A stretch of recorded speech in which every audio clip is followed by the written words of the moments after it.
This is the J. Ramone podcast, Rock 100.5 The Cat. I am with Elias from Nonpoint, and we are at Beer City Music Hall. How are you today, sir? What's up, my man? How you doing? Good to talk to you. Good to talk to you, too. I've been in radio for 20-plus years now, and I've never gotten an opportunity to interview you. And so this is something I wanted to do for a long time. Oh, awesome. And because my internship in the radio out of college, I was interning for a station in Tulsa, and they had a concert called Edgefest every year. Ah, yes. And you guys were one of the bands on Edgefest. Indeed. There was a part of my job was hospitality, greeting the bands when they got there, showing them their dressing rooms or where they needed to go or whatever. Mm-hmm. And so I dealt with a lot of bands that day. And there were several bands earlier, but one in particular, and I won't name them because I don't want to, drop dirt. That's not what this is for. But needless to say, they were not nice individuals. Oh. And so it started off the day kind of with an unexpected twist. Then Nonpoint arrives. And you guys are literally the nicest humans I had ever met.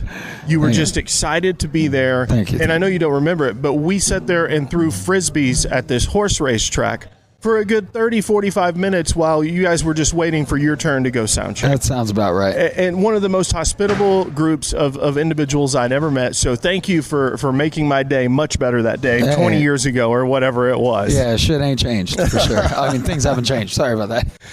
So, and you can curse, it's fine. So when the statement came out and after that, I became a big fan instantly. And so then I started watching you guys play every time you would come through Tulsa or Oklahoma City. And I got to see you play with some really top-notch bands. And you guys were always the openers, but you made it really, really difficult for whoever came on after you to play. One tour in particular was with Seven Dust and Wicked Wisdom. And I knew nothing about Wicked Wisdom other than Jada Pinkett Smith was the front person. And that's all I knew. Yes. She blew my mind. Yes. Like, she was meant to be a heavy metal front woman. Yeah, it was cool. It was cool having Jada out there. So when you go out with bands that are really, really good like that, how do you psych yourself up mentally to go out there and push yourself to really burn the place down? Well, I mean, we just put on our show, basically. I think the fact that we just do what we do every single time, regardless of what band we're playing with, I think that's kind of, we set our own bar, and I feel like as long as we do the best that we can do, we're always going to be, I guess competitive on the world stage. Well, I feel like you're that band that has always had to fight really hard to get to where you're going, but you've never backed down from those challenges ever. There are not more opportunities than challenges, and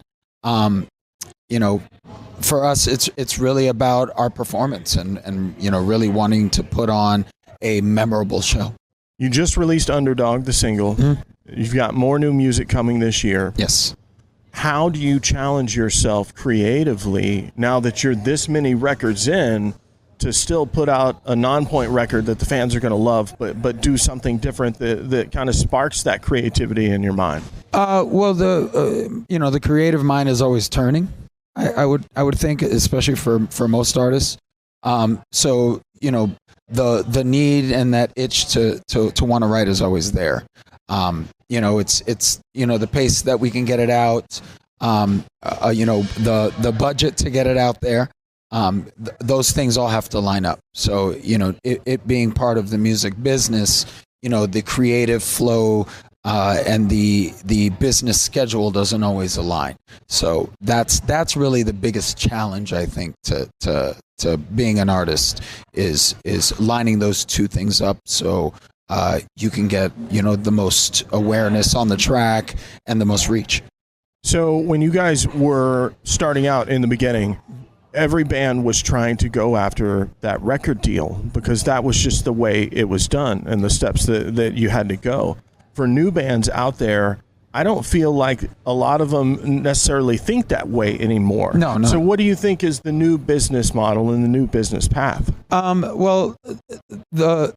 You're talking about a time that there were a lot of labels. Mm-hmm. So you're actually going backwards a little bit. So when you think about when music started, there weren't a lot of labels. So to be on that particular label or to be in that particular model of the time, it had a lot to do with luck, and also too, it had a lot to do with reach, and talent, of course, because you had to get on their radar. But at that time, putting out full records really wasn't a thing either. They came far and few in between. It was really singles. And a lot of artists would get with small, radio stations or people that would just, that had access to, making vinyl. And that's how they got their music out. And they were popular in regions. And I think that's where it's kind of going now, where, digitally people can put out whatever they want.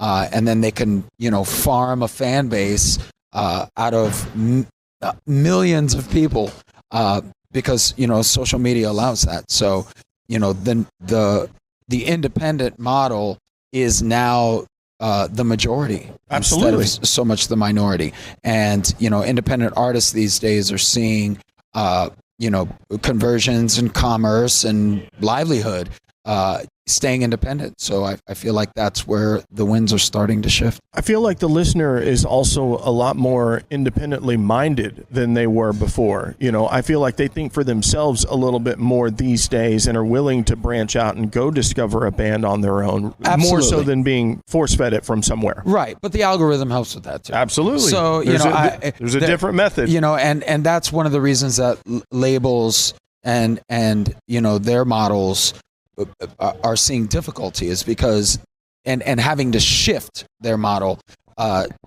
just to the way consumption is going right now, which is off of popularity. It's not really talent versus followers. Right now, if you see a lot of followers and you don't see a lot of talent, there's that, well, I wonder why, but there's possibilities of conversions and reach. There must be something there. Let me give it a chance. That's where it goes now, as opposed to, hey, this person has an incredible show, an incredible voice.